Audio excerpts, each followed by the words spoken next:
Hi guys, and welcome back to the PE podcast. Please give us a like, follow or subscribe on social media. I'm joined today by a childhood hero of myself. I believe he's most famous for scoring the penalty that got Birmingham promoted to the Premier League back in 2002. He's going to join us today to talk about his career, his journey through academy football, overcoming some very difficult challenges, the transition he's currently taking from playing into coaching, and what it takes to succeed in elite sport either as a player, a coach, a manager, a physiotherapist, a sports nutritionalist, a referee, and so on. I hope you enjoyed today's podcast. Right guys, welcome back to the PE podcast. I'm delighted to have join us today Darren Carter, former Birmingham City and West Bromwich Albion footballer, currently at Solihull Moor. So a few of you I know have season tickets, so you may see him down there. I'm going to let him introduce himself, talk about his career, and then we'll go on from there. Yeah, thank you first of all for having me, James, and hello to everybody. Really, privileged to be able to come on and speak to you and sort of give you a little insight into my career. Obviously, my pathway from when I was in school and progressing through secondary school and then becoming a YT, an apprentice at Birmingham. So I started out at Langley. So I'm a local lad from Solihull and went through at Langley Infant and Junior, then to the secondary school. And sort of midway through my secondary school, so when I was 14, so it will be starting year 10, I signed schoolboy forms with Birmingham City. So I had 2 years then in year 10 through year 11, where then obviously I think it was 2 or 3 evenings a week, and obviously on a Sunday I'll be playing and training with Birmingham alongside my schoolwork. So from there, I was fortunate enough then to gain a YTS, an apprenticeship, when I left school at 16, and had a 2-year then scholarship at Birmingham. And from there, that went on to a professional contract. My career kicked off from there. So I ended up playing for Birmingham for, I think it was 3 or 4 years in the first team. Then I went to West Bromwich Albion for 2 years, then on to Preston for 4 years. And then I had an injury which kept me out of the game then for nearly a year. I'll probably talk about that in depth a little bit. Managed to come through that and then ended up playing for Cheltenham Town, Northampton Town, Forest Green Rovers, and now currently at Solihull Moor. So plenty of football clubs, plenty of memories and journeys along the way. But yeah, obviously very, very blessed and privileged to be able to say that I played professionally from when I was 17 to where I am now currently at 37, so 20 years, which, I look back on and it seems to have gone in the blink of an eye, but some fantastic memories, some fantastic friends along the way, and been very, very privileged. So if we take it right the way back to the start, so you say you went to Langley School and you went to the infant, junior, and then secondary school. Tell us about your experience at school. Was it always your goal to be a professional footballer? Did you have anything else in mind? Were you a one-track mind focus on getting your YTS or your scholarship and then becoming a footballer, or did you have another career option that you thought about? I think from an early age, my dad played sort of semi-professional football.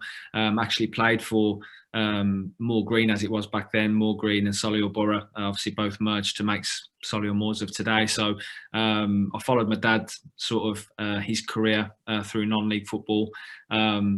From literally, as soon as I could kick a ball.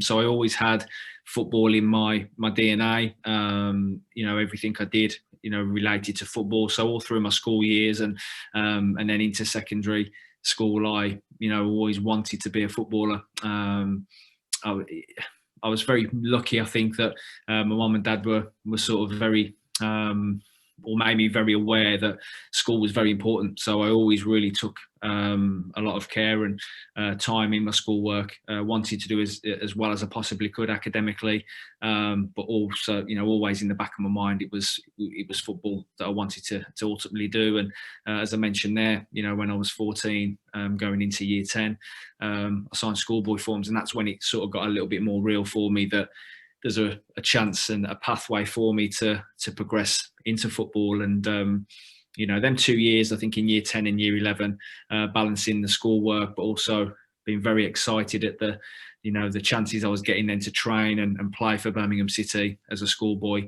at times I think my mum and dad had to rein me in a little bit from the football side to obviously focus on my GCSEs and everything. But I ended up finishing school, and I was pleased with how it finished and how I'd done in my GCSEs in the end. So how did you manage that? So we have some athletes at our school, not just footballers. We have some really talented gymnasts and dancers who are potentially training 3 or 4 hours a day after school. They're traveling to train, they're getting back, they're getting a night's sleep, we're preparing for school the next day.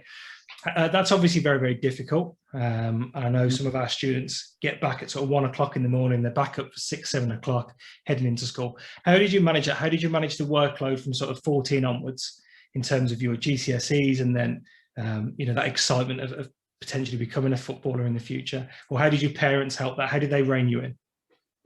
I think obviously when I was at football and I was fully focused and engaged in that, but as you say, it was getting a schedule together that allowed me to obviously get my rest from football, but gave me the time then to study, to revise and do everything I needed to for school. So my parents were great in that aspect. But again, I think just sort of balancing me out and making me realise that. Listen, this dream of being a footballer, yes, work as extremely hard as you possibly can to fulfil that. But, I've been told through playing at Birmingham City and sort of been given the ratios of kids who have gone on to play and playing the professional game are very low. So it was always made aware to me that, listen, you need to really focus at school and make sure you do well in your exams, because this football dream ultimately might not happen, and there's other things that can play into that. Injury, sometimes you can be unfortunate in that capacity, or you get to a level and you may not progress how you want to. So I was always told that to have a backup, basically. So school and my exams were always going to give me that platform if football never materialised. That's really interesting. And I want to build on that again a little bit more in terms of a lot of our students aren't in academy football. And I think they dream to get to academy football because they think it's this golden place where you play football all the time and you arrange your friends and you have little possession games and you go into matches. But it's obviously much more than that. And it is a very stressful environment and there's a lot of pressure. And it's not just the pressure, I think, of the individual, maybe it's family pressure, and they're hoping that one day you become a professional footballer and you almost take that sort of financial burden. They think, well, my son's made it or my daughter's made it, we can relax now. What's that pressure like in an academy? Because I know it's not this golden place where you just go for a kickabout with your mates. There's a lot of pressure from coaches, analysts, family, friends. How did you deal with that, and how does that pressure sort of form itself? I think you put more pressure on yourself, I think. I think when you go into academies, everything is provided for you, and the standard of coaching, the facilities. So it's all there to help you ultimately. I think it's important not to put too much pressure on yourself and just trusting, what you're doing, trusting the process, and not forgetting what's got you to that point. If you are fortunate enough to get into an academy, you've obviously done something right before then. You've worked extremely hard, and so I think for me, again, I found it. Family and friends were so encouraging and supported me so much. Even my friends at school, as soon as they knew I was signed to Birmingham City, they seen me as this professional already. So that gave me an extra bit of confidence that I wanted to succeed and to go on in the game. So I think with football, we all know that even at the highest level now, there's a lot of pressure from fans, from everything, from managers. But you're always best, going back to what has got you there or has got you success. And ultimately, they're non-negotiables for me. Hard work, your attitude, your sacrifices as well. That's a big thing, I think, for me. Coming through school and then ultimately leaving was the sacrifices I made. Maybe not, going out with my mates or going to a house party or something like that.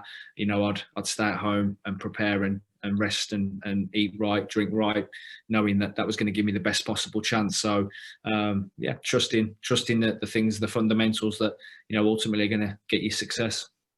And staying on that topic, in terms of, I think there's a lot of hidden challenges that people from the outside don't see. So you're going from academy football at a young age, then going into that under 14s onwards environment where it's more pressurised and it's a lot more focused. And then you're going into either under 23s or reserve team football, then first team football. What makes a difference? How did you make it?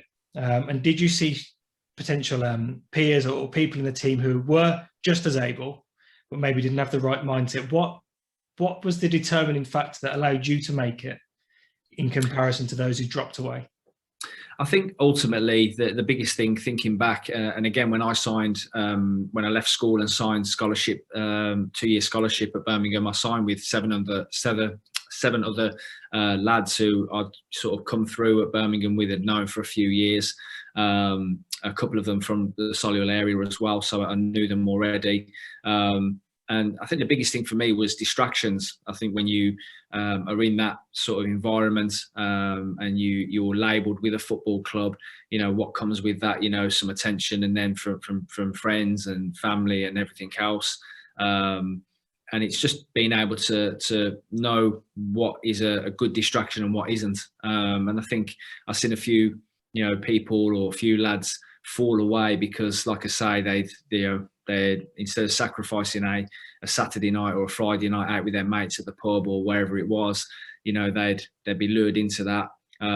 Whereas, you know, I opted to stay at home and focus on, right, when's my next game? When's my next training session? What do I need to prepare myself for that? You know, prepare my body. So there's a lot of distractions that get thrown at you, and, you know, and obviously now we're in an age where there's even more. Obviously, I grew up without social media and all that sort of stuff when I was 17, 18 years of age. And, you know, there's a lot more distractions these days for, you know, for people to, you know, get lured away by. So it was just blocking them distractions and knowing what was good for me and what wasn't. That's really interesting. Hopefully some of our students can hear that, because I know they're in academies, or not just football, they're elite level gymnasts, and they get into that age now where those distractions do play quite a big part, and they are really tempting. And there's no issue with maybe going to the odd one. Oh, no. It's not getting carried away and knowing where your limits are. And maybe even seeing somebody that you train with or someone in the team and think, well, they're not doing it, so why am I doing it? And maybe trying to find a role model. Yeah, I think it's important just to say again, there's, and that's what I mean by sort of knowing what the right distraction is. Sometimes you do need a break, or you do need a release. And like you say, that might be going out with your friends, but knowing the right times, or, you know, when is the right time to do that, and not impacting ultimately your performance, or if it's going to affect you in whatever sport you're doing. And sort of building on that, we're talking at sort of elite sport at a young age. What is talent at a young age? So I'm going to bring something up now which made my family really happy, made me really happy. And you scored the determining penalty against Norwich in the playoff final, and you were 18 years old. And I look at sort of some of our students, I think, would you be able to do that? Would you have the confidence in yourself? Would you have the determination and the ability to block out things around you and take that penalty, knowing that, yeah, I'm going to score this. This is my chance. What is talent to you at a young age? Because we see some footballers, and I've seen it as a Birmingham fan in probably the last 6 or 7 years. Some players come through, and obviously I'm not going to mention names, it's not fair. But I've watched them play for the first team. I think, oh my God, you're unbelievably talented. Mm-hmm. And now I don't know where that player's ended up. And I think they're only 21, 22. Yeah. And I look at somebody like Bellingham coming through, and although he wasn't the finished product, he's obviously very good ability-wise, but he had the maturity. He clearly fit in really well with a group of adults at 16 years old. What allowed you to fit into that first team environment, into that focused and professional environment at 18? Sorry, going back to that question, what is talent to you at a young age? What, apart from ability, what is talent? I think it's a few things, and I'll start with attitude, because that is the key. You know, if your attitude is one, and I felt I had this when I was sort of 17, 18, and I started to train with the first team, and I was exposed to men's football. you know, people are looking at you, especially if they're more experienced pros and managers and coaches. First thing they're looking at is, you know, your attitude. Are you willing to work hard? Are you, you know, willing to be humble with that? You know, you're not getting ahead of yourself, or, you know, there's no ego there. Because if you show that, you know, that right attitude, people, you know, want you to succeed. They want to help you. You know, they'll go that extra yard for you, rather than if you're this cocky, you know, young kid who thinks he's better than what he is. You know, sometimes people, that can push people away. And I felt like, you know, I just stayed humble through the process, and just wanted to prove myself and prove that I was mature enough, and that ultimately that I could contribute. Because when you're in a team environment, you know, you are part of a structure, you're part of a team. And, you know, for me, I didn't want to let the other guys down. And I, you know, went into a dressing room of players that had probably played together for, you know, the previous 2-3 seasons, had a few disappointments in finals and all that. So, you know, my mindset was, right, I want to come in and try and help these guys get to the level where, you know, they've just fallen short at. So it was, again, about proving myself, and that was all down to my attitude, my work ethic, you know, and like I say, just staying humble with it, you know, not allowing, you know, yes, you know, celebrate successes and wins and good performances, but ultimately then don't get too down if, you know, your performance level has dropped slightly, or you've lost a game. And that's one big thing I always say to young footballers, or, you know, young sports people in general, is that, you know, it's a roller coaster ride, and you know, never get too high with the highs and lows with the lows, and always try and stay balanced in your emotions. So I think, you know, you know, it is difficult when you're young, because you're still learning, and you need them experiences to learn from. But, you know, embrace every experience, whether it's good or bad, because ultimately that will shape you then as a sports person going forward. And I think we can sort of expand on that a little bit. And I think it's the same in an academic sense, where maybe some piece of coursework you get back, you've absolutely nailed, and we see it all the time. And then the next piece we move on to, those people who have nailed the first one, they're above their target grade, take that step back, and they go, oh, I can relax now a little bit. And it's like, God, if you just put that effort in again for 2 months, you're going to be flying above your target grade. Then you can take your foot off the gas a little bit in the summer. You can relax a little bit. But I think it's trying to maybe, like you say, don't get too high with the highs. And then I think also don't get too low with the lows, because I think the culture at the moment is, if you get bad news or you get a bad result, instead of sort of a bit of self-pity, a bit of wallowing, saying, well, it's not fair, I didn't deserve that, or the teacher's picking on me, and that sort of stuff. And I've mentioned it in a previous episode that if we pick on something that you can improve on, it's not because we don't like you. We're not trying to be annoying, and we're not trying to ruin your day. We're doing it because we know what they're capable of. And it's the same in sport. We know what people are capable of. And maybe just taking it on the chin, learning from it. And then next time you don't get that wrong. Whereas I think if you take it personally, you don't learn on your mistakes, and you don't get any better. I always say to the kids at school that when I did my A-levels, I got 2 C's and 2 U's, which was a massive shock. And I should have seen it coming. I look back and I should have known about it. But I made that phone call to my dad, which was like the worst phone call ever. I've got 2 C's. Okay, what else? 2 U's, and then a bit of a telling off. But I moved on from it quite quickly, because I had to. I think you when you get to sort of 17, 18, you sort of realise you have to move on. I re-enrolled at the college, did them again. My friends were all a year above, which was really embarrassing. But at the end of the day, it's what you've got to do. And I think if I'd have gone into self-pity and I missed the cut-off point for the college, I'd have missed that opportunity, and potentially wouldn't have ended up being a PE teacher. I could have done something else. But my goal was always to be a PE teacher. And by not taking those 2 U's personally, I re-enrolled, moved on, and ended up where I needed to be. On that topic, I listened to a podcast the other day with Sean Dyche and Jake Humphries, and he's very old school, but he was saying that some of the academy kids around the training ground, his opinions made of them almost instantly with that maturity and that attitude by just saying good morning. Maybe talking, if you've got headphones in, take them out when you're talking to somebody, because it is rude. And it's that first interaction, that first opportunity to set a good image of yourself. And once you've had that first chance, you've missed it, you've missed the boat. And we see it in school. We can go and stand in the dinner queue and see how somebody talks to one of the dinner ladies. And are you friendly? Are you polite? Are you saying thank you, please, that sort of thing? Or are you saying, I want that, got it, and go? You can tell somebody's personality and maturity just by that, I think. leading on from that, you've obviously had, we touched on it earlier, that 20-year professional career. What has allowed you to have that career? Because I think sort of the biggest star maybe of English football in the last 20 years, Wayne Rooney, he was at 31. He almost got to the end of his career. And yeah, maybe that is from playing at a young age and working really hard. But is it through, is it genetically, or is it his attitude, what he was doing off the pitch in the pre-season? You know, he might have worked really hard. I can't say that, but I think he may have had to let himself go a little bit during pre-season times. What's helped you have that 20-year career playing professional football?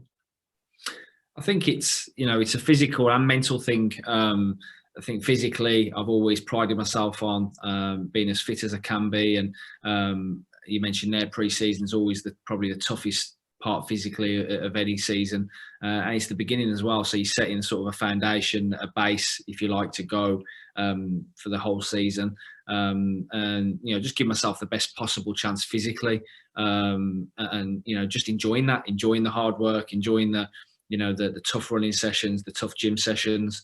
I loved all that. I loved the challenge of that.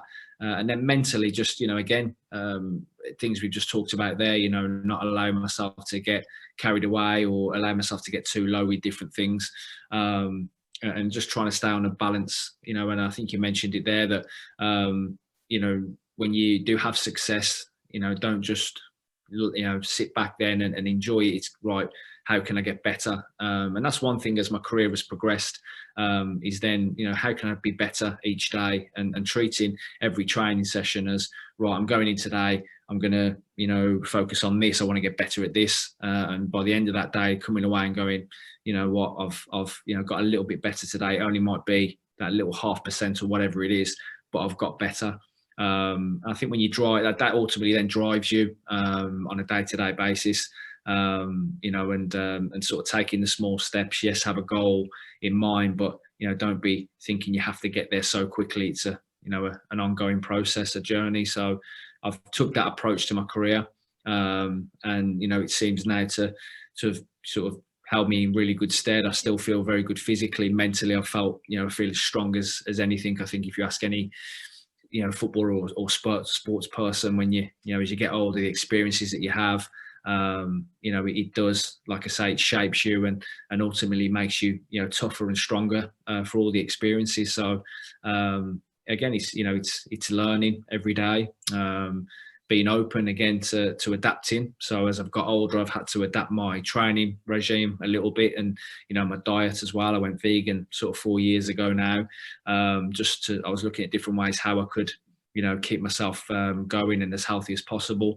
So yeah, that was probably one of the biggest things, just going back on it, was, as I got older, obviously as I was younger, I was, I could do all these things and probably turn up to train and go straight out and train. Whereas, as the years have gone on, I've had to do more and more prehab stuff and go in the gym probably an hour before training, stretching and yoga and all sorts of stuff. So I think just looking at ways to again, keep improving and making sure that you're giving yourself, your body, and your mind the best possible chance of a prolonged career.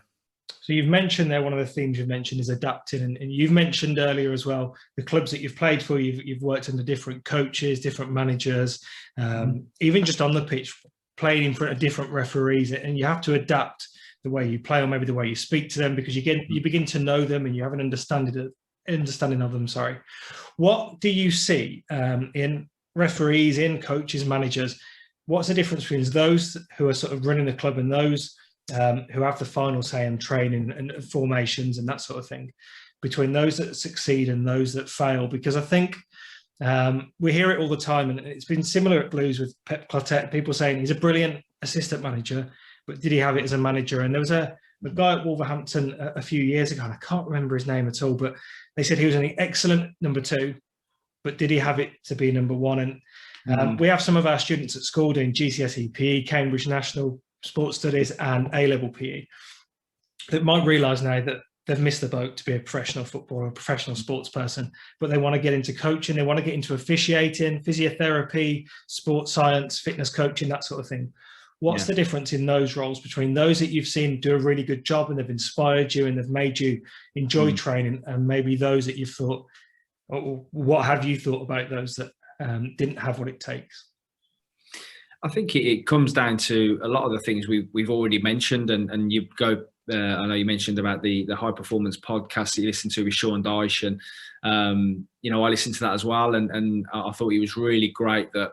I mean, I'm old enough to say that I actually played against Sean Dyche when I was younger, so that shows probably my age a little bit. But it's again how you come across and how you portray yourself. I think the best managers I've worked under, and even now you look at your Pep Guardiolas, your Jurgen Klopps, Sean Dyche I'm mentioning that as well, and Brendan Rodgers. They're all people that know, I think, how to man manage and how to people manage. So know how to speak to you on a level, form a relationship with you, and ultimately inspire you then to think that, right, this person has my best interests at heart. This person wants to make me better. This person wants me to succeed. And I've always found that the best coaches and managers are those that inspire that in you or instill that in you. And I think we're all, the same, aren't we? If it's a teacher or whoever it is, even if it's a friend, who speaks to you and constantly, wants, positive with you and wants you to be better and wants you to do this, calls you out maybe sometimes when you're not doing what you should be doing. They're ultimately the people that are going to make you succeed and help you. So coaches, managers, and even referees, I know they get sort of a bad rap, and they will frustrate me from time to time. But I've always found the best referees are the ones you can talk to, you can communicate to in the right manner. So I think that goes back then to what Sean Dyche was saying. As a young player, that's one of the things now a lot of coaches and managers are looking at. How you portray yourself, how you communicate to others. Are you ignorant? If you're ignorant, or you don't say good morning, or you shy away, that can come off as, well, I'm a bit arrogant, or I'm a bit, I'm not approachable. So that the best people I've worked with in sport have always been those that have instilled in me or given me the idea from the outset that ultimately they're there to help me and make me better. And obviously, I think you mentioned it. Obviously, being a teacher, that's your job. Is to teach people, to make them better, understand things, and ultimately, help them succeed. Yeah, and I like to think I do try that. I like to try and think I speak to somebody on a level, and sometimes it works, and sometimes it doesn't, because everyone's different and they appreciate different approaches. You're saying that you've been coaching for 4 years. And so where did you start? What level did you start at coaching? So it was first when I came to Solihull, and they asked me to coach in the academy, or the football and education scheme that we've got. So again, that was with our players that left, just gone to college. So from 16 to 18. So in my second year, I've done that for a year. In my second year, I was actually academy manager for a year. So I overseen the whole program. And that, was a day-to-day thing. So I'd be training with the first team football in the morning, and then in the afternoon I'd be across at the college then coaching the team, or the group.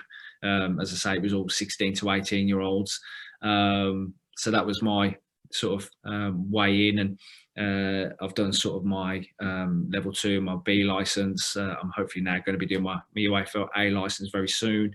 But then this year, being sort of incorporated into me, sort of not retiring from playing, but sort of transitioning from playing now into coaching. I've been able to do it at a first team level all this season with Solihull Moors. So it's been great that I've sort of progressed from sort of 16 or 18 year olds now up into the first team mix. And one thing that I wanted to see first of all was if I enjoyed it. And I've loved the fact that I've been able to relay my experiences to young lads, and now to obviously the first team at Solihull, and help them on their journey. Again, obviously I'm 37 now, and the career I've had, I can, there's some experiences I've had that they haven't. So how I got through them, how I dealt with them, and then obviously then, honing and developing myself as a coach then, and all the things we've talked about, my communication, my sessions, how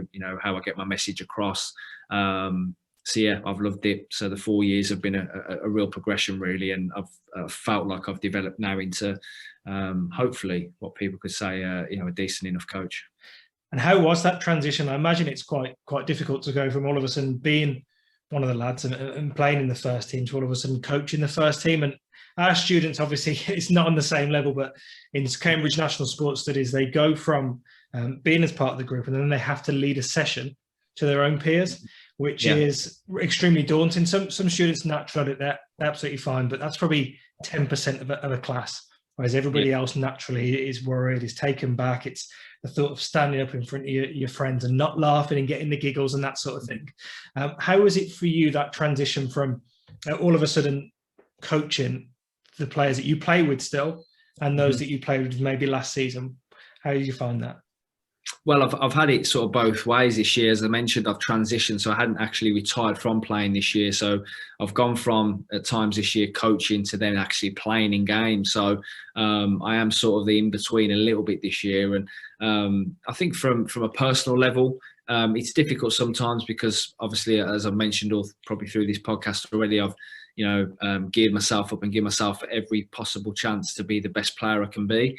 But I think also, I want to do that on the coaching side. So I've had to sort of, flick back and forth, if you like. So that was a little bit of a challenge. Again, putting my schedule together to make sure that, one, I'm focusing on my coaching side, but also, being prepared physically and as a player just in case I'm called upon. And the one thing, again, I think that,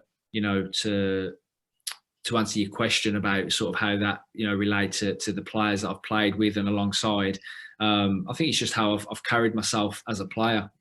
As an experienced player in the team, I've always tried to be a bit of a leader. And again, like I mentioned, trying to pass on my experiences. They know that I've obviously played in the game a long time, and that's even the 30-year-olds, or if it's an 18-year-old that's in our squad, he's half my age of the 18-year-old. So trying to help him when I'm on the pitch or playing alongside him, isn't really too different then from when I'm a coach. I'm still trying to help them and develop them, and again, make them be the best that they can be. And because ultimately, if they succeed, I succeed. So yeah, I think it's been a seamless one, just because I think that I've always been open to communicate to people, and let people know that if I'm a player or if I'm a coach, come and speak to me, come and pick my brains on anything.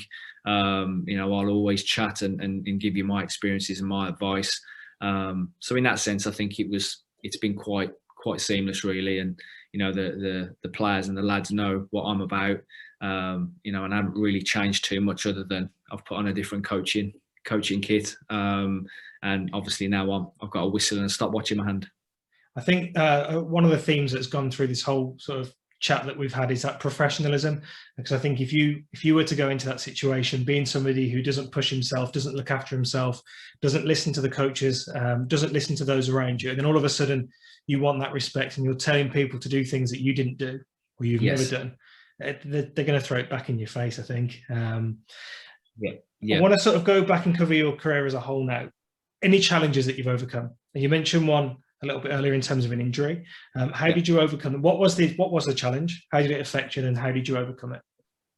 Well, I mentioned I was at Preston, so I'd been at Preston for 4 years, and I was coming to the end of my contract, and it was at the time, and with how football is, I was going to stay at Preston, but there was some issues with what was going on there financially. So I ended up going and training back at Birmingham City, and then I trained at a couple of other clubs, Brighton, and then Nottingham Forest asked me to go to play in a game, just a training game for them, so they could have a look at me and potentially about me signing there. And I played in that game, and I mentioned, I think right at the outset, about sort of, again, you need some fortune and some luck on your journey. I tore my adductor in my groin literally about a minute before half time, tore the muscle off the bone, which ultimately was an operation and a 4.5 month layoff. I was out of contract at the time, so I wasn't earning any money. And I mean, I don't know if you know too much, obviously, about the PFA, which is the Players Football Association, they took care of me and helped me out to get my operation, and then all my sort of duty of care, my rehab and stuff. And Birmingham City were great with that as well. I went in and done my prehab with them, and also my rehab with them. So I think, ultimately from that experience, one was getting injured when I was, again, in a position where I potentially could have signed at Nottingham Forest, could have gone back to Preston, or even at Birmingham City. I could have potentially gone back there. The injury obviously put paid to that. I was then, focusing on getting myself rehabbed and getting myself back to fitness. I'd never had, a serious injury before that. I'd never experienced or had to go through that. And I think the best way I can describe it was that I'd been inside football from, as I say, when I was 16, when I left school. All of a sudden I was 27, turning 28. And it was the first time I felt like I was on the outside looking in. And it gave me a real sort of appreciation for one, the career that I had, and being, what it meant to be into football, being in football. But also, I fell back then on, right, what had got me to this point, the hard work, the hours, and, in the gym when, there's no one there, the hours on the football field when all the lads have gone home, I'm doing my rehab, I'm doing my running, I'm doing all my prep stuff and my strengthening. So there was a lot of lonely hours, but ultimately in my mind, I looked at the career I'd had up to then, and I wanted more. So I was only 27, 28, so I knew that I could have another second half of my career if I did all the right things now, did everything that the physios were telling me to do, and ultimately having that mindset that, I want another half of what I've just had. I've had I had a good 10 years or so before that.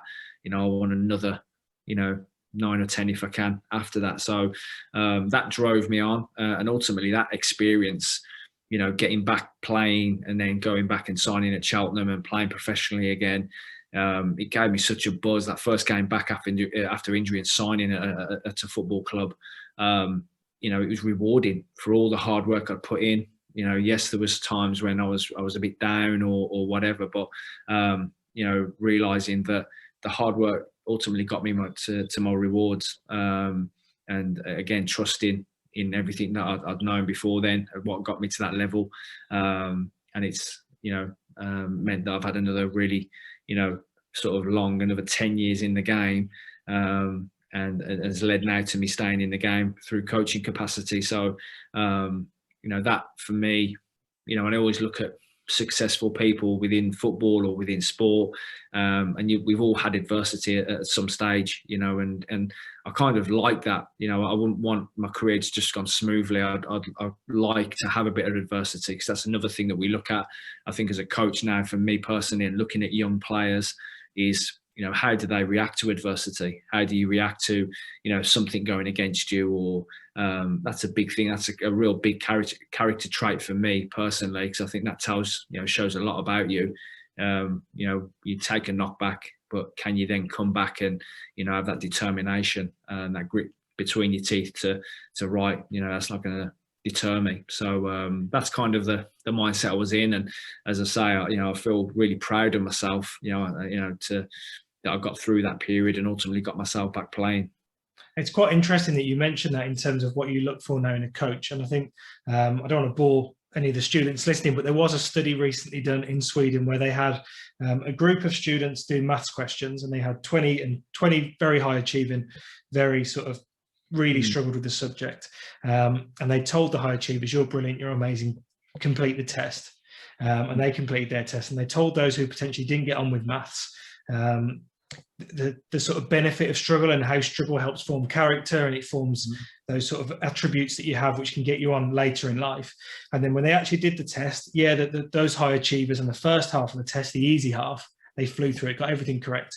Those sort of the low achievers struggled on that first half, but then when they got to the second half, the high achievers who couldn't answer the really hard questions gave up.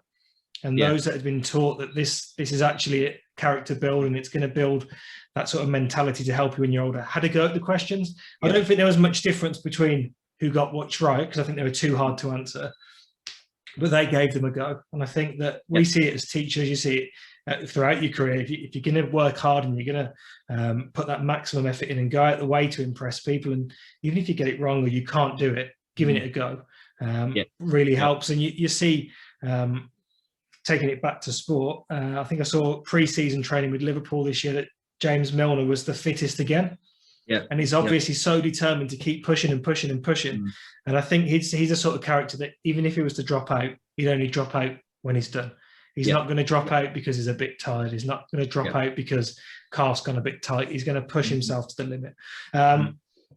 In terms of your rehab, do you think it was your mentality and that strength and that knowledge that you've been there before? You've had that career and you want some more and you're determined to get that. What do you think? Did short-term goals help you? Medium-term, long-term goals? Did you have those in place? So we talk about that in GCSE PE in terms of goal setting. Was that something that helped you? Yeah, certainly. I think I mentioned it earlier on, didn't I? That my target was obviously to get back to full fitness and to ultimately sign then back at a professional club. But I understood that I had benchmarks. So at first it was to strengthen the muscle after I had the initial operation. I actually had a setback with that. I got an infection, and that sort of set me back another few weeks. But just having different, markers to hit. So first was to strengthen the muscle. Then it was to, do my stretching and build that up, then into some running, then into sprinting. So each section I'd sort of, tick it off and go, right, I'm here. This is the next block. Because like I said, if you look at the sort of the 4-month period from when I first did it, that was ultimately very daunting. And again, mentally, I think would drain you. So I think it's important to go, right, what's my first marker? Where do I need to hit first? Once you've hit that, right, brilliant, tick that off. What's my next little block? And then before you know it, all of a sudden you're along that journey. And I was literally into, a couple of weeks from being back to full fitness. So, ultimately that 4.5 month period didn't really looking back, feel like that long, because like I say, I just literally got my head down and set the markers along the way. So and the one thing I try and say now to people more than anything is enjoy the journey. I've been very fortunate in my career to have some successful seasons, that have ended in promotion and winning things. And yes, it's great to have the adulation and the party after. But when you really look back, you end up at these parties talking about, what about when we played this game, or what about this journey, or what about, so it's the whole season that you actually look back and think, that was it. That was the enjoyment. That was the reward, us going through that process. So yeah, embrace it, enjoy that journey. Yes, it's nice to have a big party at the end of it. But ultimately all you end up talking about then is what you've just done, what you've achieved. So always remember, when you're on that path or on that journey, embrace it and enjoy it. I think that's really, really applicable to school as well. Because I look back and I did quite well in my GCSEs, but I don't look back and go, I'm really happy with this in maths or that in English. Yeah. I look back and think, I remember that time at lunch that we played football and you did this. Remember that time in PE you did this. Remember that time in science you did this. And you remember all those little bits where, to be fair, the end goal, although it takes you on to the next step, college, whatever, sixth form, you look back at the experience you had and you miss it really. I know I look back and I miss school massively because I really enjoyed the socialising and that sort of thing. To finish with then, do you have any advice you want to give? And not necessarily to people who are going to be professional sports people, but working in professional sport, coaching, physiotherapy, sports nutrition, anything like that. What advice would you give? I think it's sort of a combination of what I've said really, is that, don't get deterred by setbacks, adversity. Ultimately embrace it. I mean, I'm a big one for, I like to read a lot of books, on people that have, in all range, in different sports or in different professions. I'm a big podcaster as well, where I listen to a lot of people's, like you say, you mentioned Sean Dyche, and, listen to their journeys. And ultimately, the one thing that's refreshing is to hear when they went through these times, of adversity or setbacks, and, not to get down on yourself. Yes, you may have some negative thoughts along the way, but ultimately just look at the target you've got, and whether that's, as you say, going into whatever profession it is, don't get deterred by the setbacks, embrace it and think, right, this experience ultimately, whether it's good or bad, is gonna help me. It's going to make me stronger. It's going to give me that experience, that life experience. and keep working towards whatever it is you are working to. Don't give up, and because I think that's the ultimate thing. For me, anyways. If I look back and think I didn't really give that 100%, that's ultimately the feeling I really don't like. So if I've set myself a challenge and, I've given it absolutely everything, I can, whether I get there or not, I can sit back and go, you know what, I gave that everything. Might not have meant to be for me. There's something else now that will be. So yeah, that's my big message really, is to, embrace the challenges, embrace the adversity, because ultimately that's what will build you then and give you the strength and experience to progress down another path. And I hope that sort of after hearing that, our students over the last sort of 18 months, 24 months, has been really difficult because they've faced a lot of adversity. They've faced 2 lockdowns, been away from friends, no routine, maybe worries about academic things, worries about their own sport because they've not been playing as much, and they can take that and sort of apply it to their own lives, really. I just want to say thank you for giving up your time this evening. I know you're obviously really busy with sort of running two careers, really, 2 professions at the same time. And obviously I thank you on behalf of our students, and then if any other schools pick this up on behalf of them too. So yeah, thank you for this evening. Again, a massive thank you to Darren Carter for joining us on this episode. If you've enjoyed this, please check us out on social media. There's 5 other episodes available at the moment, talking to those who want to share their mental health experiences, talking to elite athletes, and talking to those who have worked in elite sport.